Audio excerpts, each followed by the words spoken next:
on our agenda today, and that's to walk through proposed courses at Lincoln. And Kyle's here today to walk through those with us, and we will do that. There's quite a few on the slate this time around. So I'm assuming, Kyle, I'll turn that over to you to walk through those. Yeah, thank you, Meredith. Meredith, I'm just wondering, is there a specific order that everybody has the documentation in that you'd like me to go in, or should I read top to bottom in my screen? So what we have first on the agenda is all of the stuff for College Here and Now. So all the web dev stuff and all that. So if you wanted to start there, and actually, I think you can do whatever order you want, really, because that's the only thing on our agenda. So as long as we can keep up and maybe throw a page number out occasionally where you're at, that would be awesome, and we can do that. So I would say go ahead and go for it. You bet. And would you like me to share my screen or not? We should have it all in front of us, but if you want to just talk through them, I think that would be fine. And if we need to bring it up to all see the same document, that's fine too. But yep. We have it. We should have it all in front of us. That sounds good. All good. in board book. Mm-hmm. Oh, we're going to start with Intro to Computer Science. Intro to Computer Science proposal is what it's termed as a PDF.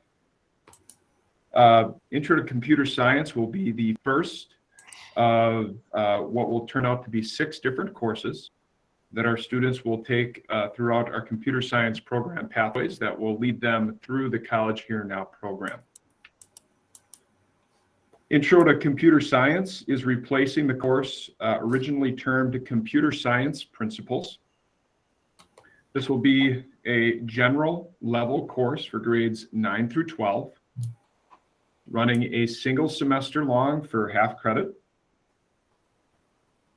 And the Intro to Computer Science course itself, Intro to Computer Science proposal, again, only being a semester long, allows it to be a little bit more adaptable and flexible for students and their schedules, as opposed to the current Computer Science course, which is a year-long course.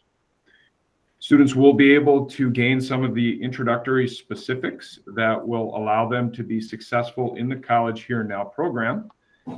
The College Here Now program is a program within partnership of Lakeshore Technical College that allows students to gain an associate's degree from the technical college along with their high school graduation when they complete a certain list of courses to get a dual credit opportunity. Intro to Computer Science does not allow them to get dual credit just for that class, but again, it is a precursor that will set them up for success going forward. Does anyone have any questions about that course? Kyle, are all these courses taught at our campus by a MPSD teacher, or are they an LTC teacher? Yep, Stacy, they're taught by one of our MPSD teachers, one of our Lincoln High School teachers. Okay, thank you. You're welcome. So I think what we'll do is we'll do all those computer classes together, and then we can maybe take a quick vote on those, and then we'll kind of section them, right? If that makes sense. Yep, I think that's a good idea. You can kind of capture the flow then a little bit. Yeah. The second one then is Web Development 1. If you continue to follow the pathway, this is just a name change in essence to follow in accordance with the Lakeshore Technical College courses. It used to be called Web Design, but now it would be called Web Dev 1. This particular course has an enriched flavoring to it in that it would come after that Intro to Computer Science course. It is part of our College Here Now program, so students do gain those dual credits. There is no prerequisite for this course. They don't have to take Intro to Computer Science before it, but it is recommended for students that are looking to really whet their appetite early on freshman year. And then second semester freshman year, they could go right into Web Development number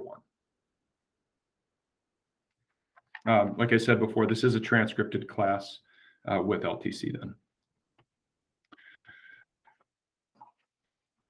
Following that course, we would then have our advancements in web design and development, which is a new course. This is a College Here Now course, fully transcripted with LTC. It is class 2 in the flow for the courses of the program itself. This is another half credit, so it's a semester-long course.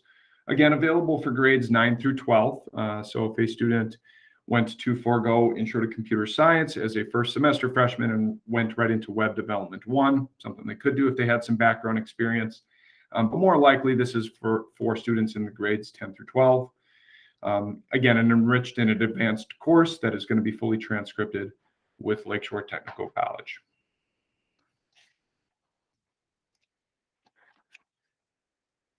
The priority standards and the framework for that course are also attached to the course proposal, and itself being a new course, so everything there is highlighted and outlined. The next course then is Programming Introduction. This is, or Programming 1. Programming 1 is going to be a replacement for and a name change for Programming and Video Game Design. Once again, this is so that we can more closely align with the Lakeshore Technical College courses. This is a College Here Now course again, and so it is fully transcripted with Lakeshore Technical College. Again, a half semester course that is available for students grades 9 through 12, typically taken by students that are in the 10th, 11th, or 12th grade.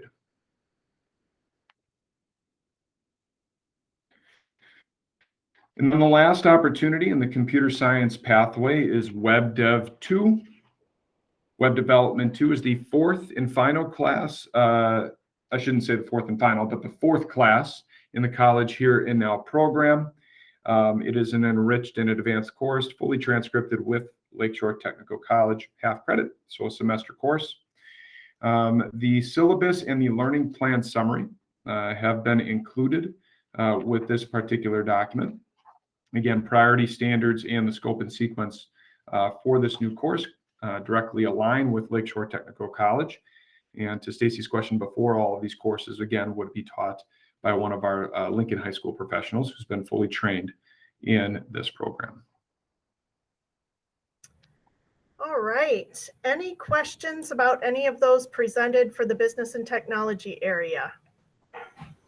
No, just a comment about the Web Dev 2 and the syllabus. I really like how specific everything was laid out for the students in regards to when things are due, what is tolerated, how it's going to be graded. I thought that was really complete, and it lays it all out for everybody with no questions to be asked. I was impressed by that. All right. So because these will be forwarded to the greater board tomorrow, I would entertain a motion to approve those 5 courses. I'll make that motion. Second. All in favor? Aye. Aye. Okay. So the next one we have on our list, Kyle, is the culinary. Mm-hmm. Yep, that sounds good. Okay. So the name of the class is Advanced Culinary Arts / ProStart. A little bit about the ProStart program. ProStart is a program recognized statewide, which allows students in more of an advanced culinary setting to not only learn those advanced level techniques, but also to eventually compete in some of the culinary competitions that exist throughout the state of Wisconsin. One of the larger competitions is actually at Green Bay Prebles, so it's very local. And our teacher was a big, not only an advocate, but somebody that in his past career set up and supported the ProStart program. So he's got extensive experience in that. Advanced Culinary ProStart is going to be a new course, and it's going to actually replace Culinary Arts 2. Currently, Culinary Arts 2 is a semester-long course, and we're looking to extend that into a year-long course. Our numbers would show that we have a plethora of students that are currently taking our Culinary Arts 1 course. So we have maximized essentially the amount of sections that we can have for that particular area. And this allows them to really hone in on those skills in a year-long format. I think Chef did a really nice job in his rationale for the proposal in saying pretty clearly that there's definitely a dearth of folks readily available to fill some of these culinary positions, not only throughout the country, but definitely in our region. So this is something that a collaborative partnerships with local institutions and businesses would definitely benefit from. Chef does have a textbook anticipated startup. This textbook is going to be an ebook, and the books I do have with me right now, and I can certainly bring those to central office for public viewing.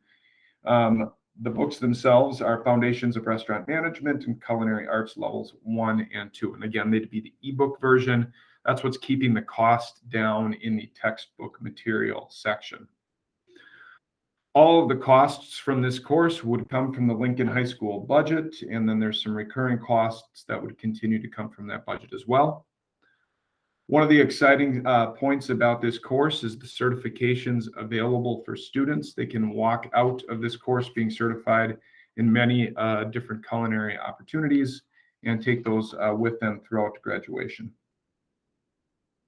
The culinary pathway is laid out to show you which courses, starting with food exploration, transforming into baking and pastry arts, then into the intro to culinary arts, our former culinary 1, and then finally wrapping up with our advanced culinary arts program. It really gives a nice comprehensive process for students to begin freshman or sophomore year and then be able to take with them throughout their 4 years at Lincoln High School. All right, questions about the advanced culinary course? Okay, since this one is the only one in that particular category, again, let's go ahead and make a motion to approve that then. So moved. Second. All in favor? Aye. Aye. All right.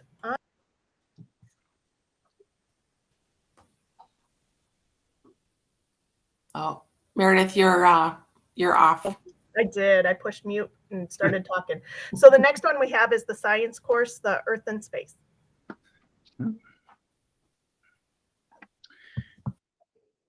Earth, Moon, and Beyond is a course that is going to combine 2 courses that we have had here at Lincoln High School for as long as I've been here. And that's going on 8 years now.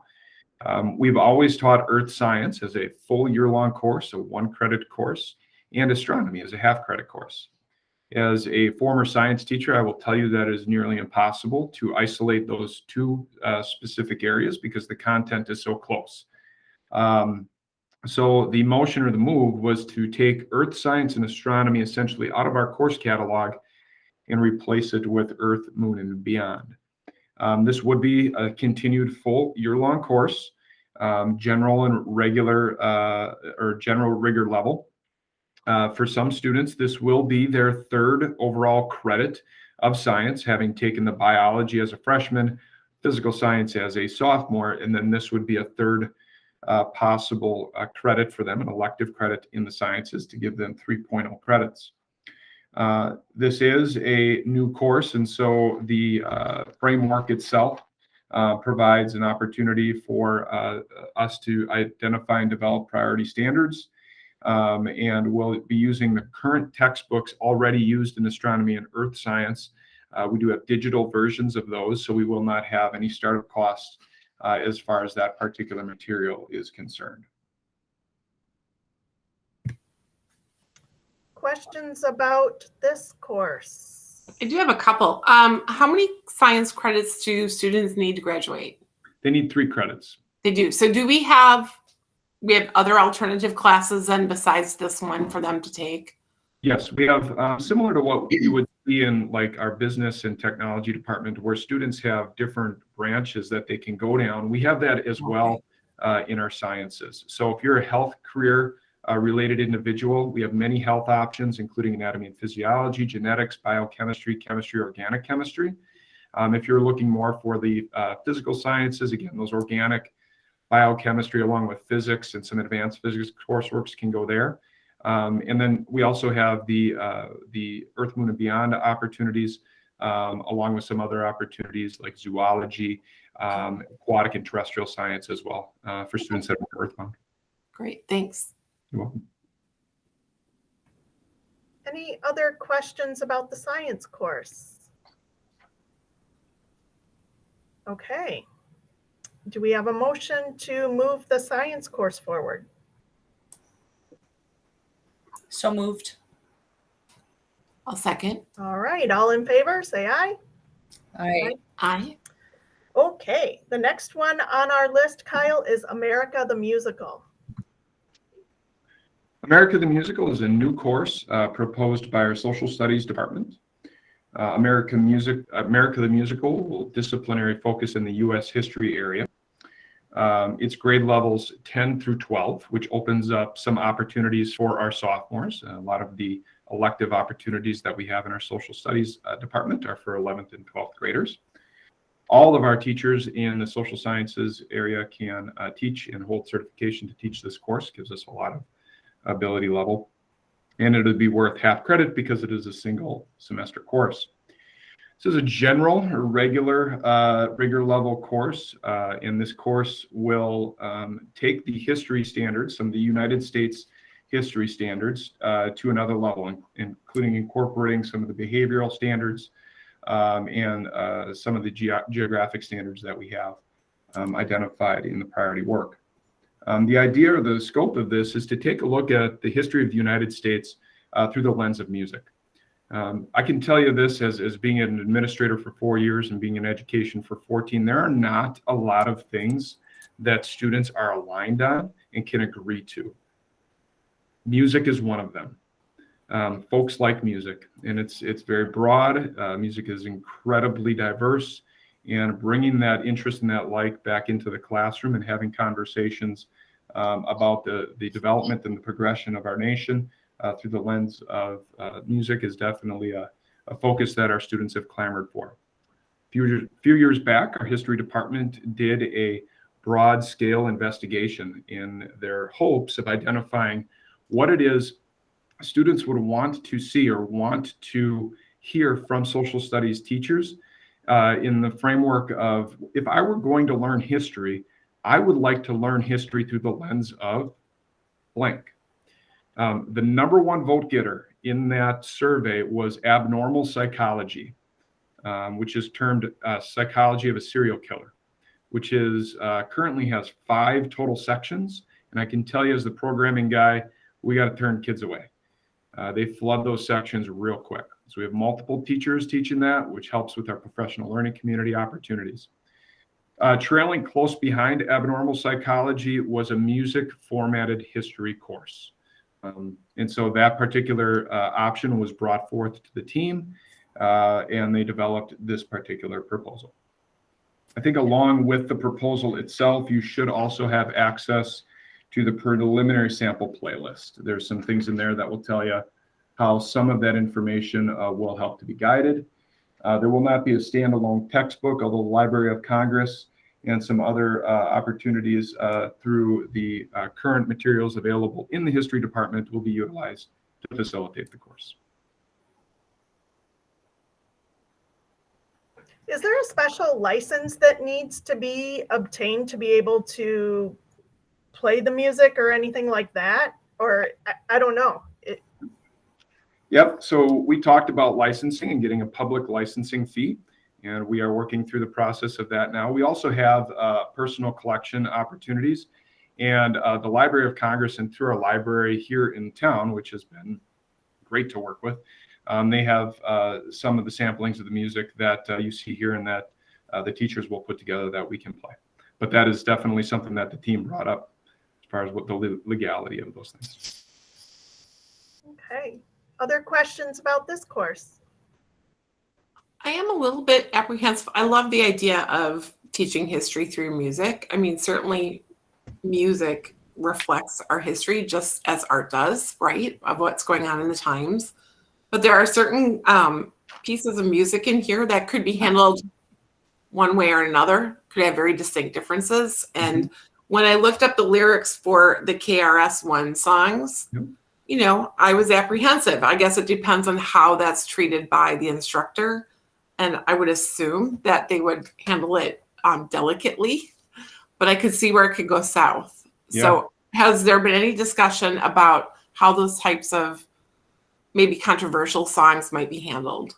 I think controversy is something that we really have two options, right? In schools, we can either address it and have those conversations, or we can do the hear no, see no, speak no, right? And I think I think I was a teenager once, and I remember that I was a teenager when they had the CDs, right? They don't have those things anymore. But I remember in the lower right-hand corner of the CDs, there was this black box that said parental advisory. And I think the goal there was to make sure that we limited the amount of those that went out to adolescents. I had like 98% of my collection may have had that little black box in it. I think it was a boon for the music industry. And one thing that I would say, and I thank my parents every day, my parents were music folks. When they heard a song that was kind of turned the ear to it a little bit, it provided them with an opportunity to teach me and have conversations with me about what that meant and what that particular artist was talking about. This is one man's opinion, but in talking with the team, that was my concern as well. Music is raw and it can be aggressive. And it's not only aggressive from 90s hip hop or alternative Pearl Jam or Nirvana from the early 90s, but it's also aggressive. You can think about the 1960s. After the Kent State Massacre, the song Ohio from Crosby, Stills, Nash and Young, there was some stuff there. That was some hard hitting stuff.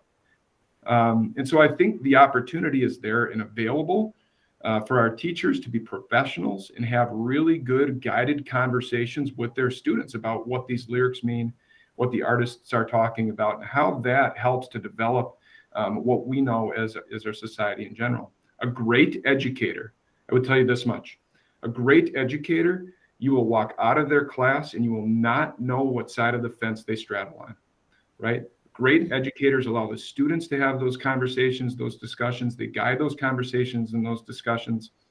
And they do so utilizing the priority standards that they've developed, that the state of Wisconsin says that, we have to take a look into, whether they be our history standards or our behavioral standards. And they allow the students to carry that conversation, but they also are good drivers, right? They know when it's getting sticky. They know when it's getting a little hot. And the goal of the educator is to be able to bring it back to the priority standard and enhance the learning at the highest levels.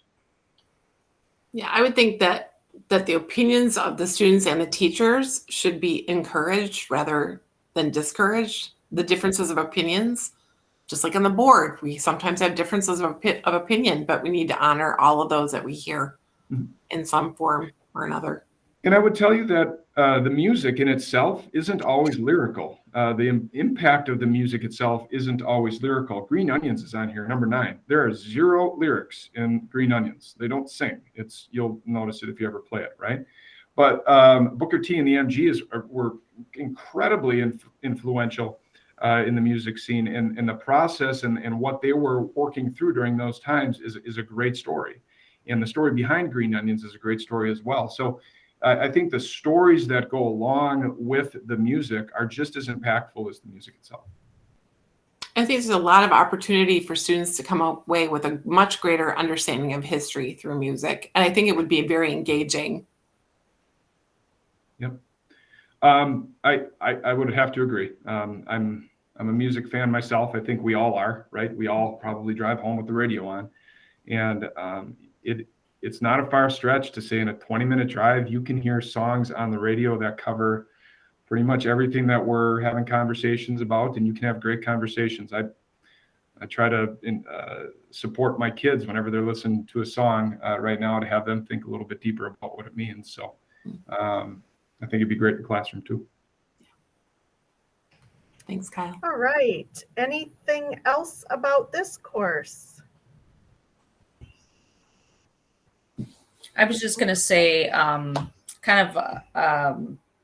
guess it sounds like the music would be a good way to enhance the learning, but I'd like to see a little more in depth about what specific topics are going to be covered throughout history.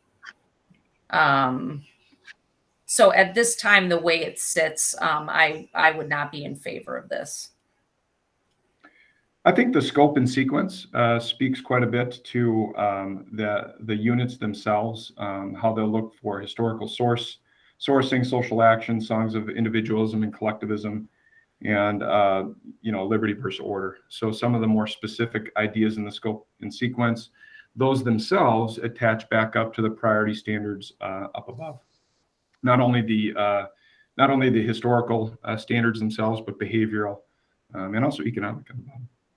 Right. I guess I'm thinking more like we're going to cover this out of World War II, or this out of World War I, or this out of the Holocaust, this out of civil rights. I'd like to know the link between the song and the topic.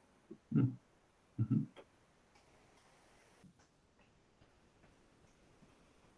Okay. So there is some difference of opinion, but I would like to go ahead and make the motion to approve this course. And again, we will have that discussion with the greater board tomorrow as well. Yeah, I would go ahead and I would make the motion to approve. I would say though, Kyle, like Stacy though, I think having some more added information, maybe even for tomorrow's meeting, might be helpful. Yep, I can definitely do that. You bet. Thank you. Sure. Okay, then I'll go ahead and second that motion. All in favor? Aye. Aye. Okay, so let me zip back Can you up to the can you mark agenda. me down as an opposed, please? Oh, I'm sorry, Stacy. I often forget to ask opposed. I apologize. Thank you. The next bunch that we have, Kyle, is special education, and there were 4 classes in there. Yep. Let's see, I'm just writing a note down. 1 second. No worries. I can't chew gum and walk, so I get it. Talking and writing are not my forte either. Got it. All right. So we have a grouping of 4 different special education courses. All of them have formally fallen under the envelope of what we call work experience. Oh. Now, work experience in name is specific to our CTE department, and it's handled out of our school to work office and facilitated by Ashley Waniger, who heads our school to work office. It's important inside Infinite Campus when we're labeling and identifying courses that we are careful with the titles, because while work experience for students in a general education setting might apply to our CTE numbers, it doesn't necessarily apply to somebody working through our SAIL program or on some individual emotional management areas. And so we had to separate those 2 things out. So in essence, what we're doing here is we are taking the term work experience out of the title.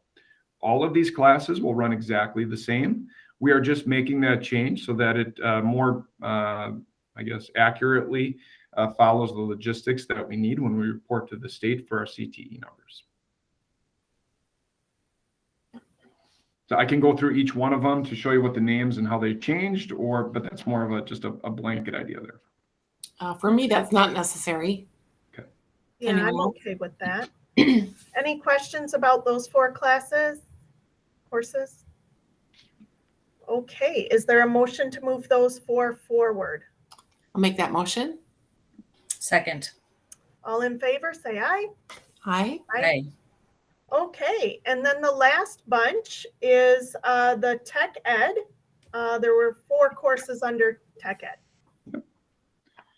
I'm going to start with the introduction to architectural design. Again, if you are looking at this particular document, on the very back side, there is a flow chart. It doesn't come out great in black and white, so sorry if it's black and white. But intro to architectural design would be in the 3rd column, counting from the left, 1, 2, 3. It is the 3rd course down. You can see connected to construction trades, and then a precursor for capstone. Introduction to Architectural Design is a brand new course. So the priority standards have been, and the framework for the course have been attached. It is to be a semester course worth half credit, available to grades 10 through 12. In his work through his master's program, Dan Kleinhans, who is our engineering instructor, has identified a gap in our young female students actually taking courses in the engineering field. So he went to identify some opportunities that they would like to, or that they'd be interested in the architectural design field. Not only supported what the girls in his courses were talking about, but also supported some of the research as to what would engage female students at the higher levels. So architectural design is an answer for us to be able to support those individuals and allow folks to come in on in an area that they appreciate and they enjoy. Again, the priority standards are located with the course framework on the second page. Very, very limited startup costs because the software and hardware that we would need to run the course are already included in room 221 at Lincoln High School. So we'd be able to use Autodesk and some of the other softwares to support the course already.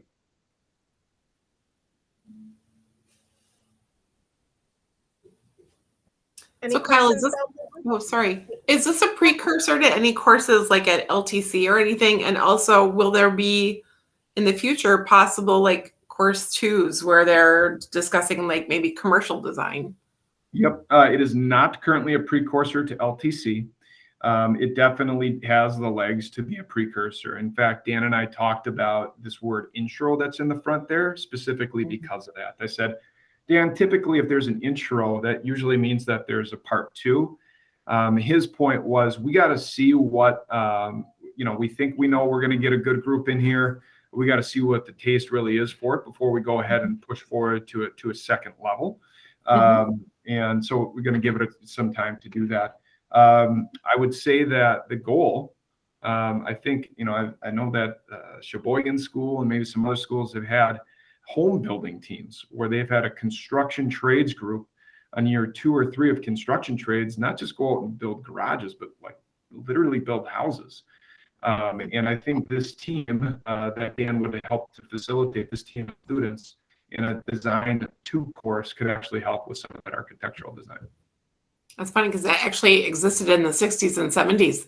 My dad's student taught at Manitowoc, and actually as a teacher, it was called Industrial Arts back then. They built homes and garages. So way back. It'd be great to get back to that. I always say like first who, then what, right? So I think we got the right people. We just got to help continue to support them moving forward. And I think this is a piece to that because I think about that entire design process and the amount of folks that go into building homes. This is integral. This is huge. Yeah, great stuff. I'll keep going through the grouping, Meredith. Okay. Yep, that sounds good. All right. I'm going to do this in the right order here. So let's see. Yeah, we'll do these 2. I'm going to do automation and robotics next. The next 2 classes that I'm going to present are essential replacements for a course called Computer Integrated Manufacturing. Computer Integrated Manufacturing was a project lead the way course that took up an entire year. We were a project lead the way school, I guess you could say. We had some project lead the way courses, which we still do. We still have IED for about 7 or 8 years. And Project Lead the Way usually ends with students taking some certifications at the end of their experience with the PLTW course. Because of its year-long nature, Computer Integrated Manufacturing has rarely run. Anybody that programs will tell you that elective courses that are year-long, that's definitely a challenge, right? Because when you think about getting students in at the ground floor, freshman and sophomore level, they have tight schedules. There's a lot of required classes that they have to take. 4 core, Phi-Ed, right? Maybe a financial literacy or a civics class. So their schedules get really tight. And when staff don't have semesterized courses, it makes it more challenging for them to get those students in, because those students might be taking some other electives, band, orchestra, some other things that are really filling up. And so those students don't get introduced to the process. We have the ability to split SIM, computer integrated manufacturing, into two different areas. Both of these areas highly engaging the kids. And I know that because we have a robotics team here at school that gets like 45 students on the robotics team. So that means they stay after school for like 3 or 4 hours just to do robotics, right? But they're not taking SIM because it's too much. They can't fit it into their schedule. So automation in robotics would be a single semester. It would be an enriched and advanced course, not currently aligned with any other courses, but that is an investigation that Dan is currently undergoing to see if he can essentially get that aligned, either transcripted or advanced standing with some other institutions. The priority standards and course framework are attached because although it is a replacement, it is going to require new work and new curriculum that's going to be built. And because we already had the SIM program, there's no startup costs because we have everything on site. The same process, the same idea could be said for CNC technologies, which is the third proposal in this list. Again, half a year long, half a credit, grades 10 through 12, an enriched course, and it takes that SIM and it breaks it into two. CNC technologies, working with our CNC machinery. We just got donated a beautiful Haas machine from MTM Technologies. It was a great donation, a huge partnership with local facilities. We're looking for folks in the manufacturing sector left and right. I will tell you right now, if you walk into K-Sun or MTM or Parker Hennepin and you tell them we're running a specific CNC technologies class, Bob Reeves or Kyle Schluker or any of those guys that are at those businesses will fall over and hug you. So I think this is a great win for our area. We definitely have some of the resources here to be able to facilitate this course. Pretty excited for this team to get rolling on this guy. Kyle, I did notice though for the startup costs on the under automation and robotics that there weren't any, but there was an anticipated amount of $1,000. It's actually should be 2,000 though, because you have 1,000 for textbooks and 1,000 for equipment, which is 2,000, not 1,000. Yep, that's so just make that change. Yep. And then why do we have no startup costs for both that class and the CNC class, but yet we have some anticipated costs? What are we talking about? Yep, so no startup costs because the computer integrated manufacturing class, which we're not running this year, we didn't have enough students to take that particular course. All the materials and supplies are here already on site. But what will happen is once those materials get utilized next year, we'll have to re-up those materials again. Oh, okay. Yeah, so that's why that'll come anticipated in the following years. And sorry for that typo. That's on me. Oh, I knew it was a typo, but I thought we should bring it up before the big meeting tomorrow. Good call. I think you could get at least 2 credits out of LTC out of those, Kyle, if you wanted to work that angle at some point. We definitely will. Yeah, Yep. the CNC and the robotics, I think you could probably squeeze some credits out of. So any other questions for the tech ed courses? Was there one more? The CAD? Oh, I'm sorry. I forgot Yep. the CAD. You're Yep, right. the last one is the CAD Fundamentals course. So this is a replacement for Intro to Engineering and Design Part 2, IED Part 2. We will still run the Intro to Engineering Design Part 1, but CAD Fundamentals just takes that Part 2 course and specifically focuses on CAD. Dan Kleinhans, Kyle Wagner, and Ryan Zimmerman have done a great job in working with our local partnerships, asking those particular individuals what it is that you need when these kids are coming out. And having a really solid understanding of that advanced CAD work is really important. If we're not following that Project Lead the Way curriculum anymore, that opens up our opportunity to really get our hands dirty in the CAD process and allows us to graduate these kids CAD ready, so that they can step onto the construction site or they can step in the manufacturing facility, really having those tools. I would argue that this is probably also a program where we can bird dog some dual credit opportunities with LTC or some other areas think that CAD process really is pervasive throughout many different industries. So, Any other questions about the tech ed courses? Is there a motion? Kyle. Oh, sorry. Go ahead, Stacy. Thank you. Kyle, do most of the students that are doing the youth apprenticeship programs, are they the ones that typically would be taking these classes, or are they doing most of their core work and then going to the job site? I wouldn't say most. I would say some, definitely. In general, our youth apprenticeship students have 4 hours of release time. So with our schedule this year, they're typically, as an example, they're here Mondays and Wednesdays, and then half of the day on Friday.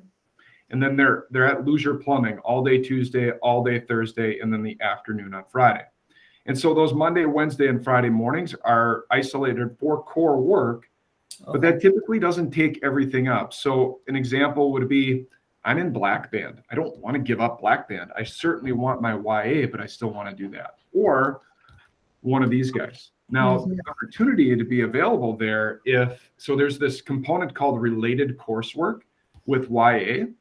So right now, a lot of our YAs have to go off-site to get their related coursework. An example of where that's not the case is in the autos industry, because we have our autos program. So our guys and girls can do their related coursework here on site. But if they're working at MTM and that's their YA, and they can, in CNC Technologies is available here, and they can get that's related coursework, then they don't have to travel. That'd be good. Yeah, I mean, I would think a lot of these would fall into that. So that's great. Thank you. You're welcome. All right. So if we'd like to move those 4 to the full board tomorrow, I would entertain another motion. So moved. Second. All right. All in favor? Aye. Aye. All right. So, Jason, all those courses, will move forward. Go ahead, Jason. Thank you, Meredith. I wrote some notes on some of the next steps, and I wanted to make sure that we were all on the same page. So first, I wanted to just thank Mr. Cornick for his hours of work on these course proposals, working with the staff of Lincoln, really working hard to support the college, career, and community readiness platform that is important to Lincoln. So thank you, Kyle. The second thing I wrote, Kyle, is if you had additional information for the America the Musical for as early as for tomorrow meeting, it would just, I think, support or bolster the proposal. And if you could just forward that to Lori Braun or myself or Pam, we'll make sure the team gets it. The third thing I wrote down here is I believe, Kyle, there's one book that we don't have that we would need to follow the book adoption process, and that's for the Culinary Arts. Is that accurate? So yeah, they're sitting right here. Thank you. So just so the members of the curriculum committee are aware, we will work through the textbook adoption process for that, and so you'll hear more about that adoption in later meetings. I wrote down there's just a clerical error on the auto. Forget the title. I wrote it down here. The $2,000. I'll just ask Lori Braun to help with that one, Kyle. The adding. And then the fifth is that Pam and I will work on the minutes today so we can get it into the full board for tomorrow. So thank you. I do have one last question, guys. With all of these additional courses, would there be any changes to our staffing? I can speak a little to that. Kathy, I don't believe so. No, the only what I can see is a little bit of a bubble in our business area with our College Here and Now program. Mm-hmm. We have a very engaging and highly motivating teacher in that area who kind of rocks it. And really, students take classes for 3 reasons, and the number 1 reason is who's teaching. And the number 2 reason is what the content is. And the number 3 reason is because I needed to graduate. And so that particular teacher, Ms. Melanie Shimmick, is really blowing up that area and doing a really nice job. And I could see that bleeding over into other FTE. The thing is, I would tell you that as her programs are growing, there's some other ones that are shrinking a little bit. So there's definitely a room in that particular department to be able to absorb some of that work. The others, on the other hand, no, I would argue that our FT is going to be able to cover those courses. Okay, thank you. You're welcome. Go ahead, Stacy. I just want to know the classes that are new. When will we see those? Will they be coming out next fall or? Yes, they would be next fall. Correct. Okay, and then the ones that are just change in name, those will start in spring. Pam, I guess I'd like to gather with you. I think that would probably be next fall as well. They're already programmed into the course masters, so I doubt we'd be able to change them for now. These would be proposals for the fall of 22. Okay. Yeah, we wouldn't want to impact any current student taking that course, their historical information. So we just close this year and then open the next year with the new courses. And when will these course offerings go into effect? So when will the students first get to see these in a course catalog? The 9th of December, maybe the 8th. I think of what that Wednesday is. Whatever that Wednesday is going to be our registration night for our incoming freshmen, so the current 8th graders. And on that evening is when the course of study bulletin, which is now a virtual experience, a mobile-friendly virtual experience, that particular site will be updated and will be released to our students at the 8th grade levels. Our middle school school counselors are already privy to some of what that looks like, so they know how to facilitate that. And then we have academic and career planning, or ACP, here at the high school. And that particular process in homerooms helps students walk through the planning process. So between the 8th of December and the 31st of January, within their homerooms, they will be planning their next year or years, depending on where they're at. Okay.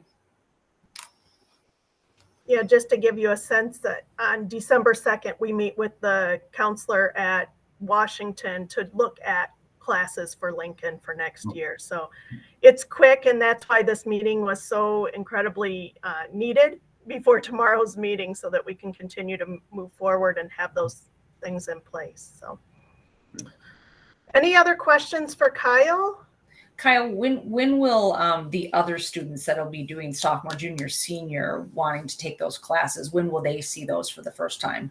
Yep, that site will be active coming on December 1st. Okay, Yeah. so everybody registers for next year in December.